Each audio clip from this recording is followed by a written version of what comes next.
दोस्तों, स्वागत है आपका आपके YouTube channel S Pandey UP में। आइए नरेंद्र मोदी पे आधारित एक डॉक्यूमेंट्री देखते हैं जिसमें बताया गया है कि किस आधार पर नरेंद्र मोदी लगातार सफलता प्राप्त करते जा रहे हैं। और वीडियो पसंद आने पर चैनल को लाइक और सब्सक्राइब करना न भूलें। आइए देखते हैं आगे की डॉक्यूमेंट्री। हमारे प्राइम मिनिस्टर नरेंद्र मोदी ये बहुत इलेक्शन जीतते हैं, कुछ आदत सी है नहीं इलेक्शन जीतने की, पर ऐसी क्या बात है जो इतनी इलेक्शन जीत रहे हैं? भक्त कहते हैं कि ये उनका करिश्मा है। हेटर्स को वैसे तो कुछ समझ ही नहीं आया आज तक कि वो क्यों इलेक्शन जीत रहे हैं, पर वो भी अपनी एक थ्योरी बताते हैं कि ये हिंदू मुस्लिम डिवाइड करते हैं, इस वजह से जीत रहे हैं। इस पर मैं आज अपनी बात आपसे कहना चाहता हूं। मेरा ये मानना है कि नरेंद्र मोदी नाम का कोई शख्स है ही नहीं, ऐसा कोई आदमी है ही नहीं। He is just a face to express a deep anguish. इस देश के अंदर, इस देश के सबकॉन्शियस में कुछ बहुत गहरे जख्म है, कुछ बहुत दर्द है, कुछ बिट्रेल है, कुछ धोखे हैं। उनको एक्सप्रेस करने का कभी मौका नहीं मिला था इस देश को। एक मौका मिला, उस मौके का नाम है नरेंद्र मोदी। सवाल यह है कि ये गंगा जमनी तहजीब, ये कौमी यकजहती, ये भाईचारा, ये गुलदस्ता, ये कितना सच है? हिंदू मुस्लिम में दरार है या नहीं? मिसट्रस्ट है या नहीं? यह सब कुछ ठीक है, यह सिर्फ बातें मोदी ने फैलाई हैं। क्या ऐसा है? आज हम इसको टेस्ट करेंगे, इस सवाल को आज हम टेस्ट करेंगे। क्या आपको मालूम है सन 1800 से इस देश में हिंदू मुस्लिम दंगे हो रहे हैं? 1926 में पूरे देश में दंगे हुए थे। क्या यूपी, लाहौर, मुंबई, तमिलनाडु, कोलकाता, सब जगह अलग अलग वक्तों में दंगे होते रहे हैं। तो ये जो एक गंगा जमनी तहजीब है, ये कहां है? अगर इतने दंगे होते रहे, 100 साल से दंगे हो रहे हैं, तो कहां है ये गंगा जमनी तहजीब? चलिए एक और तरह से देखते हैं। आजादी का आंदोलन चला, गांधी जी हमारे लीडर थे, हम सब उन्हें प्यार करते हैं, बहुत आदर करते हैं, कोई इसमें डाउट ही नहीं है।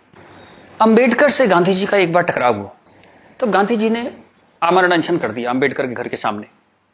ये बात है 1932 की। आखिर में अंबेडकर को झुकना पड़ा, पूना पैक्ट हुआ और अंबेडकर ने एक बात कही जो बहुत प्यारी है, जो मैं गैलीलियो की बात, टक्कर की बात मानता हूं, नेवरदलेस इट मूव्स, उस टक्कर की बात मैं मानता हूं। अंबेडकर ने कहा, बात तो मेरी सही है, लेकिन इस वक्त आपकी जान चली जाए ये ठीक नहीं है, क्योंकि अभी देश को आपकी जरूरत है आजादी के लिए, तो मैं अपनी मांग वापस लेता हूं। हालांकि बात तो मेरी सही है। कितनी प्यारी बात थी। उस आमरण अनशन से अंबेडकर को झुकना पड़ा। 1939 कांग्रेस का अधिवेशन तिरुचली, सुभाष चंद्र बोस जीत गए थे कांग्रेस अध्यक्ष के लिए, सीतारामैया हार गए थे। लेकिन गांधी जी ने कहा कि नहीं, बोस नहीं बनेंगे, वरना मैं छोड़ दूंगा कांग्रेस, ये वो, बहुत कुछ टेंट्रम थ्रो किया। तो सुभाष चंद्र बोस ने त्याग पत्र दिया। यहां भी गांधी जी की जिद आगे आई। अंग्रेजों के खिलाफ भी उन्होंने भूख हड़ताल करी तो अंग्रेजों को झुकना पड़ा। तो लोगों के दिल में ये सवाल है, मेरे दिल में सवाल था, जब मैं 7th 8th स्टैंडर्ड में था तो मैंने अपने टीचर से पूछा था, जब जिन्ना ने कहा कि इस देश का पार्टीशन होगा, बंटवारा होगा, तो गांधी जी ने उसके घर के सामने आमरण अनशन क्यों नहीं किया? इस सवाल का जवाब कौन देगा? मुझे आज तक इस सवाल का जवाब नहीं मिला। खैर, उसके बाद जिन्ना अड़ गए तो पार्टीशन हुआ। 47 में पार्टीशन में करीबन 15-20 लाख डेड बॉडीज, जो हिटलर नहीं कर पाया, 15-20 लाख डेड बॉडीज हमने देखी। कुछ करोड़, 1-1.5 करोड़ लोग यहां से उजड़ के वहां गए, वहां से उजड़ के यहां आए। पूरी ह्यूमन हिस्ट्री में इससे ज्यादा डेंजरस, इससे ज्यादा खतरनाक चीज कुछ नहीं हुई। शायद वो रवांडा टूटसी में जो प्रॉब्लम हुई वही इसकी टक्कर की प्रॉब्लम होगी। सैकड़ों औरतों को नंगा करके सड़क पे चलाया जाता था, उसे पिंड यात्रा कहते थे। इतनी दर्दनाक चीज, बट ये हुआ क्यों? And who failed? किस वजह से इतना बड़ा पार्टीशन हुआ? सिर्फ एक वजह से कि मुस्लिम्स ने कहा हम आपके साथ नहीं रहेंगे। और आप बकवास आज भी करे जा रहे हो गंगा जमनी तहजीब की, कौमी यकजहती की। 20 लाख लाशें गिर गई, आप अभी भी सच का सामना नहीं करोगे? उसके बाद जो पार्टीशन से लोग आए, यहां बहुत सारे शहरों में रहे और अगले 20, 25, 30 साल बड़ी गरीबी में रहे। ना उनके पास पैसे थे, ना कैंप बोल दिया जाता था, वहां कैंप में रहते थे। बहुत तकलीफों से उन्होंने 20-30 साल बिताए।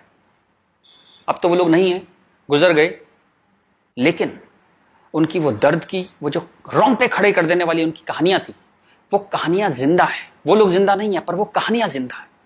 और याद रखिएगा, कहानियां अपने हीरो से, अपने कैरेक्टर से ज्यादा उम्र रखती हैं। जीसस चले गए, कहानियां हैं, राम चले गए, कृष्ण चले गए, उनकी कहानियां चलती हैं हजारों सालों से। तो वो लोग चले गए, पर वो कहानियां इस देश के सबकॉन्शियस में चली गई हैं, कलेक्टिव सबकॉन्शियस में वो कहानियां हैं। इसलिए जो आप हेट्रेड देखते हैं हिंदू मुस्लिम की, वो बड़ी एब्स्ट्रैक्ट सी हेट्रेड है, उसकी कोई शेप नहीं है, आप मालूम भी नहीं पड़ता किस वजह से या किस चीज के लिए, पर वो है। फिर आजादी हो गई, सरकार बन गई, कॉन्स्टिट्यूशन आ गया, उसके बाद फिर अजीब अजीब सी चीजें होने लगी इस देश में। शरिया की बातें होने लगी, 4 शादियां कर सकते हैं, हां कर सकते हैं। शाहबानो आती थी तो पूरा पार्लियामेंट उल्टा लटक जाता था सुप्रीम कोर्ट को दबाने के लिए। ये कुछ अजीब अजीब सी चीजें होने लगी इस देश में। तो कभी ये क्यों नहीं कहा गया कि हाँ, हम शरिया पूरी तरह लागू करेंगे, हिंदू चोर जेल में जाएगा, मुसलमान चोर के हाथ काट दिए जाएंगे, क्योंकि शरिया में ऐसा कहा गया है। ये कभी कहा ही नहीं गया किसी प्लेटफॉर्म पर, लोगों के दिल में था। अब इस सवाल को दबाया कैसे गया? कांग्रेस के हाथ में ताकत आई, अब उसे इस बात से बचना था कि पार्टीशन हमारी वजह से हुआ, हम लोग फेल हो गए। तो उन्होंने सारे टेक्स्ट बुक अपने हिसाब से लेके सारे यूनिवर्सिटीज के वाइस चांसलर्स और ये एनसीईआरटी, सीबीएसई सबके हेड्स उन्होंने अपने आदमी भर्ती करने शुरू किए। उन्हीं लोगों को पद्मश्री देना शुरू किया, उन्हीं लोगों को तमाम मनसब और तमाम तरह की, वही चीफ गेस्ट बनते थे जलसों में। सारी टेक्स्ट बुक वैसी छपने लगी, जहां बस यही बताया जाता था कि दे दी हमें आजादी, बिना खड़क बिना ढाल, और वो जवाहरलाल नेहरू यहाँ फूल लगाते थे और उस बच्चे उन्हें चाचा नेहरू कहते थे। लाइसेंस राज था, सारा प्रेस उन्होंने कंट्रोल किया, और खुद वो बड़े मजे से रोजा इफ्तार की पार्टियों में जाते थे। वो पार्टियां जहां ये बताया जाता था कि कोई मिसट्रस्ट नहीं है इन दोनों कौमों के बीच में, बढ़िया दावतें खा रहे थे, रोजा इफ्तार कर रहे थे। कांग्रेस बिकेम अ मछली मार पार्टी। उन्होंने मुस्लिम वोटों की फिशिंग स्टार्ट कर दी, यहां से फिशिंग स्टार्ट हुई। और अगेन वही बात, कैरेट, एक बार जब बात समझ में आ गई तो फिर जितने नए नए लीडर आने लगे, लालू, मुलायम and so on, Mamata Banerjee, सब वही फिशिंग में लग गए। मैं एक बड़ा इंटरेस्टिंग एक अपना परसेप्शन देना चाहता हूं आपको। ब्रिटिशर्स जो 47 में इंडिया छोड़ के चले गए, मान लीजिए आजादी के बाद वो यहीं रह जाते, मान लीजिए जैसे साउथ अफ्रीका में हुआ, वहां से जब अंग्रेज छोड़ के गए तो सारे अंग्रेज छोड़ के नहीं गए, बहुत सारे अंग्रेज वहीं रह गए अफ्रीका में। आप उनकी क्रिकेट टीम देखते हैं ना, सारे उनके ग्रीम स्मिथ और पोलक और सब उनके एबीडी, सारे उनके प्लेयर्स जो हैं, जो नेशनल हीरोज हैं, वो वाइट हैं। एक दो रबाडा वगैरह, रबाडा और वो सब खेल लेते हैं, बट मोस्टली वाइट्स खेलते हैं। अंग्रेज वहां से छोड़ के नहीं गए, वहीं रह गए। खैर, नेल्सन मंडेला ने उनको इतना खूबसूरती से हैंडल किया कि उस देश में भी वरना पार्टीशन होता और ऐसा ही खून बहता, पर वो इतने ही स्मार्टली उन्होंने हैंडल किया। वो एक अलग कहानी है, पढ़िएगा उसके बारे में। इस दुनिया की सबसे इंस्पायरिंग कहानियों में से है जो मंडेला ने किया। Great great guy. खैर, अगर यहां ऐसा होता कि ब्रिटिशर्स यहां रह जाते, तो मैं आपको मेरा ये एक आकलन है, तो 20-30 साल बाद एक पॉलिटिकल पार्टी पैदा होती जो उनके वोट की फिशिंग करती, और हमें यह समझाया जाता कि हिंदुस्तानी और ब्रिटिशर्स में कभी कोई झंझट था ही नहीं। They were friends, they were happy. हम मिलके होली, दिवाली, ईद मनाया करते थे। और ये जनरल डायर, ये तो आप झूठी बातें हैं, जलियांवाला बाग में गोली चला दी जनरल डायर ने, ये सब एग्जेजरेशन है, राइट विंगर्स ने पैदा किया है। अगर अंग्रेजों के भी वोट यहां पे होते तो ये झूठ चलता रहा, और Hindus got sick of it. पर कहने का कोई रास्ता नहीं था, कोई आउटलेट नहीं था इस बात को कहने का, कोई ऐसा चेहरा नहीं था वो जिसके साथ वो बात कहते कि वो एम्पैथी से हमारी बात सुनेगा। अब यहां मैं थोड़ी सी डिटूर लेना चाहता हूं। कांग्रेस ने इस देश की बहुत सेवा की है। अगर इतनी मॉडर्न आउटलुक के नेहरू जी ना होते तो देश यहां तक ना पहुंचता। उतनी भयंकर गरीबी में जब दंगे भी थे, वॉर भी थे, नेहरू जी ने इसरो के बारे में सोचा, एटॉमिक पावर के बारे में सोचा, आईआईटीज के बारे में सोचा। Great guy.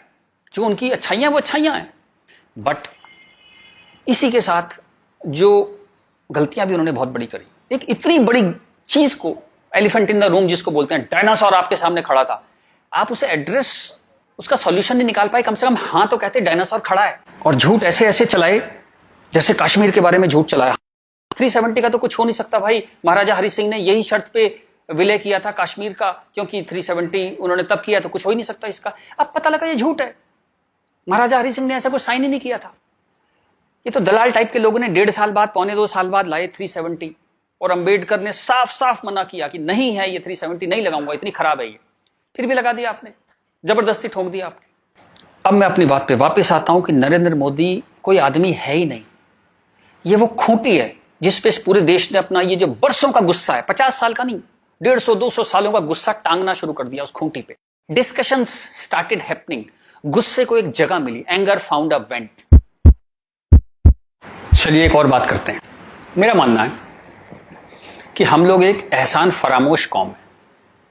जी बिल्कुल ठीक सुना आपने, हम एहसान फरामोश लोग हैं। गुरु अर्जुन देव, गुरु तेग बहादुर, बंदा बहादुर, भाई मती दास, हकीकत राय, गुरु गोविंद सिंह, आपने नाम सुने? सिख गुरुज, उनके साथी।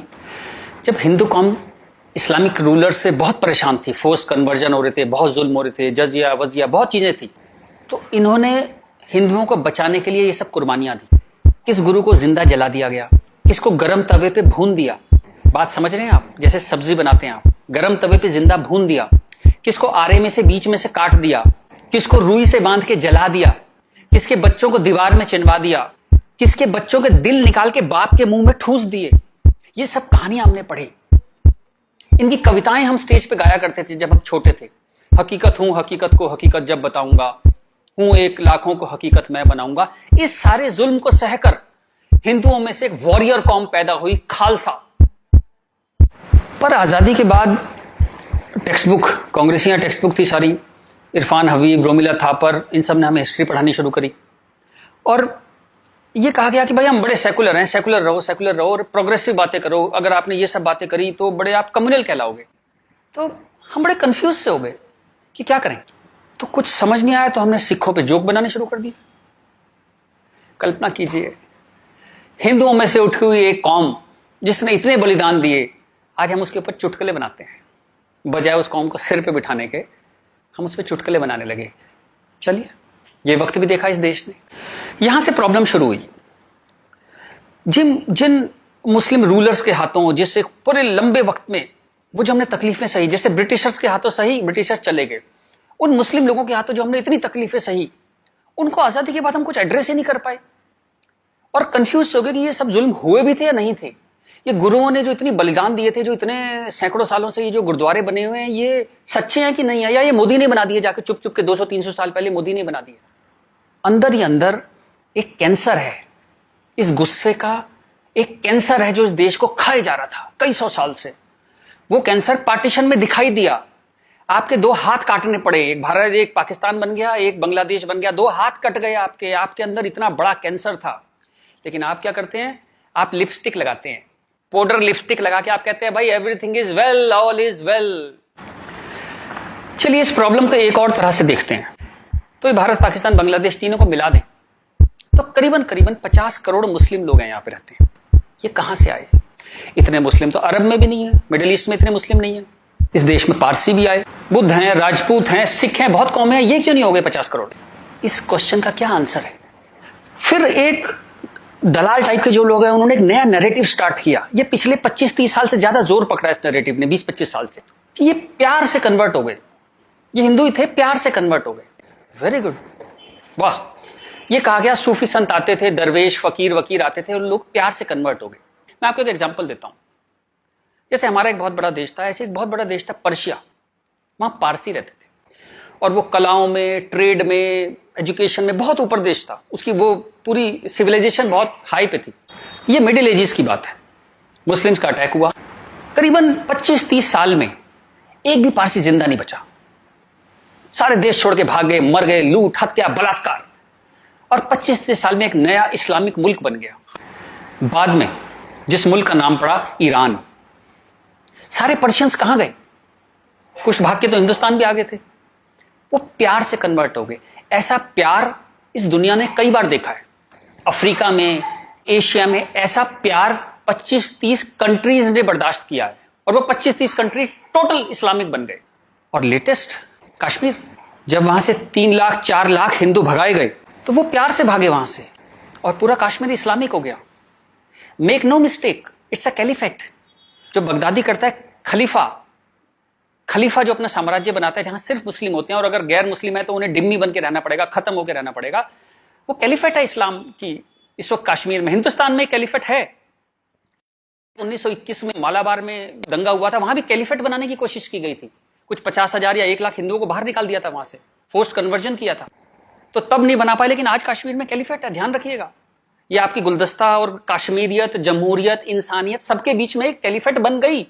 लेकिन आप कहते हैं कुछ हुआ ही नहीं है। और जब ये 3-4 लाख हिंदू वहां से भगाए गए 1 महीने के अंदर, तब कॉन्स्टिट्यूशन सो रहा था, इंटेलेक्चुअल सेमिनार कर रहे थे, गंगा जमनी तहजीब पे सेमिनार कर रहे थे और इस तरह की तमाम रोजा इफ्तार की दावतें चल रही थी। Happy, everybody was happy. और जो पूरी तरह इस्लामिक नहीं बना, उसके टुकड़े हुए, जैसे हिंदुस्तान के टुकड़े हुए, सूडान के टुकड़े हुए, और आपकी और हमारी जिंदगी में, हमारे लाइफ टाइम में स्वीडन का टुकड़े होंगे। आज से 15-20 साल के अंदर स्वीडन टूट जाएगा।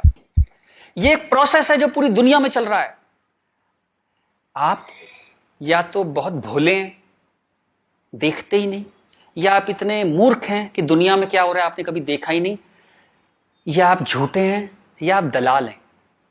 अगर आप इस पूरे प्रोसेस को मना करते हैं कि नहीं नहीं ऐसा कुछ नहीं था, यहां तो बड़ी गंगा जमनी तहजीब थी, आप इन सब में से एक हैं, या हो सकता है सब कुछ हो। चलिए मैं आपके साथ एक एक्सरसाइज करता हूं।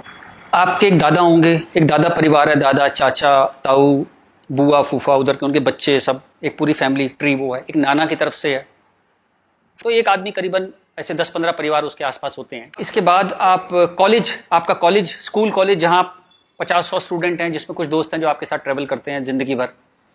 फिर आपका मोहल्ला, आपकी कॉलोनी, वहां भी आप 10-20 परिवारों को जानते हैं। यूं कहें एक आदमी मोटा मोटा 700-800 1000 लोगों की खबर उसको होती है, डायरेक्ट खबर, चाहे मिले ना कि कोई बहुत दूर रहता है, लेकिन हाँ पता लगता है उसकी शादी हो गई, उसके बच्चा हो गया, डेथ हो गई, कुछ बहुत अच्छा हो गया, बहुत बुरा हो गया, खबर आ जाती है कहीं ना कहीं से। अब मैं आपसे एक्सरसाइज करता हूं, पिछले 20, 30, 50 साल में ये इन 1000 लोगों में से कितने लोग मुस्लिम बने, कितने लोग कन्वर्ट हुए? आंसर मिलेगा 0। क्या हुआ? सारे सूफी, दरवेश, फकीर रिटायर हो गए, आईपीएल देखने चले गए, इस्लाम की कशिश खत्म हो गई। दोस्त, जब तक गर्दन पे तलवार ना हो ना, कोई कन्वर्जन नहीं होता, या बहुत सारे पैसे ना हो, कोई कन्वर्जन नहीं होता। उसके बाद पार्लियामेंट पे अटैक हुआ, इस देश की पार्लियामेंट पे अटैक हुआ, और उसमें शामिल अफजल गुरु, उसके सम्मान में, उसके समर्थन में लोग खड़े हैं, हजारों लोग मुसलमान खड़े हैं, और हमने तब भी कुछ नहीं कहा। इस देश में हाहाकार नहीं हुआ। मुंबई में कुछ साल पहले आजाद मैदान में एक रैली हुई, किस लिए हुई? रोहिंग्याओं के समर्थन में। आपका क्या लेने देना रोहिंग्याओं के समर्थन में? और रैली के आखिर में क्या हुआ? जो शहीदों के लिए स्मारक बना है, फौजियों के लिए, शहीदों के लिए जो स्मारक बना है, उसको जूते मार मार के तोड़ दिया। इतनी नफरत आपके मन में इस देश के लिए, और कोई कुछ कहता ही नहीं, कोई कुछ कह ही नहीं पा रहा था। ये चल रहा था इस देश में। तो ये जो एक हेट है, ये इन दोनों कौमों में रही, और वो एक हेट, वो एक नफरत जो थी, वो कभी, it never became a past history, distant history, कभी नहीं हुआ। वो रोज रहा, कभी वो अफजल गुरु के रूप में आ गई, कभी वो क्रिकेट मैच के रूप में आ गई, कभी कश्मीर, कभी आजाद मैदान, वो हमेशा कभी ना कभी उसके न्यू एडिशंस आते रहते थे। एक और एक्सरसाइज करते हैं। आप मोटरसाइकिल चलाते हैं, कार चलाते हैं, साइकिल, स्कूटर कुछ चलाते होंगे। जब भी आप सड़क में जाते हैं तो थोड़ा संभल के चलते हैं, लेकिन आपके शहर के जो मुस्लिम एरिया है, जब उसमें आप जाते हैं तो कुछ एक्स्ट्रा संभल के चलते हैं कि नहीं? एक्स्ट्रा संभल के, कि अगर यहां लग गई तो एक्स्ट्रा पिटाई होगी। वो जो फियर है आपके अंदर, वो जो डर है, वो कमाल की चीज है, जिसको देश कहता है नहीं, एक सिस्टम कहता है नहीं, लेकिन आपके अंदर है, करोड़ों लोगों के अंदर है, 100 करोड़ लोगों के अंदर है वो डर। और एक आखिरी एक्सरसाइज, जब भी आपको कोई ज्ञान बांटता हुआ आदमी मिले, सेकुलर मिले, इंटेलेक्चुअल मिले, गंगा जमनी तहजीब वाला आदमी मिले, सब बराबर हैं, सब धर्म है, तो उसको कहिएगा चलिए एक पेज पे लिखते हैं, गीता, बाइबल, कुरान सब एक जैसे हैं, जीसस, राम, कृष्ण, पैगंबर मोहम्मद सब एक जैसे हैं, ना कोई छोटा ना कोई बड़ा, सब प्यारे इंसान है, सब बढ़िया हैं, सब बराबर हैं। एक पेज पे लिख के उसे बोली जरा 2-4 मुस्लिम से साइन करा के ला। ऐसी ची की आवाज आएगी उस इंटेलेक्चुअल की, आपके पास जिंदगी में दोबारा नहीं आएगा। वो एक मुसलमान के साइन नहीं करा सकता इस बात पे। ये सारा ड्रामा हमारे लिए है। ये तो जहां से मैंने बात शुरू करी थी कि ये जो गुस्सा है, ये कई 100 साल का गुस्सा है, जिसको वेंट नहीं मिला, कभी निकलने की जगह नहीं मिली। और ये जो बार बार दंगे होते हैं ना, ये उसकी EMI है। And coming back to the point, Modi कोई आदमी है ही नहीं, मोदी वो मौका है, और वो गारंटी है कि इस बार जब शाहबानो पार्लियामेंट में आएगी कि हलाला हो गया, कि 4 विवाह हो गया, कुछ हो गया, इस बार पार्लियामेंट ब्लैकमेल नहीं होगी। वो एक शख्स नहीं है, वो एक इमोशनल बाम है, एक इमोशनल मलहम है, जिसकी इस देश को कई 100 साल से जरूरत थी। और अगर आप सोचते हैं कि एक आदमी क्या कर सकता है, तो दोस्त, कैसे आकाश में सुराख नहीं हो सकता, एक पत्थर तो तबीयत से उछालो यारो।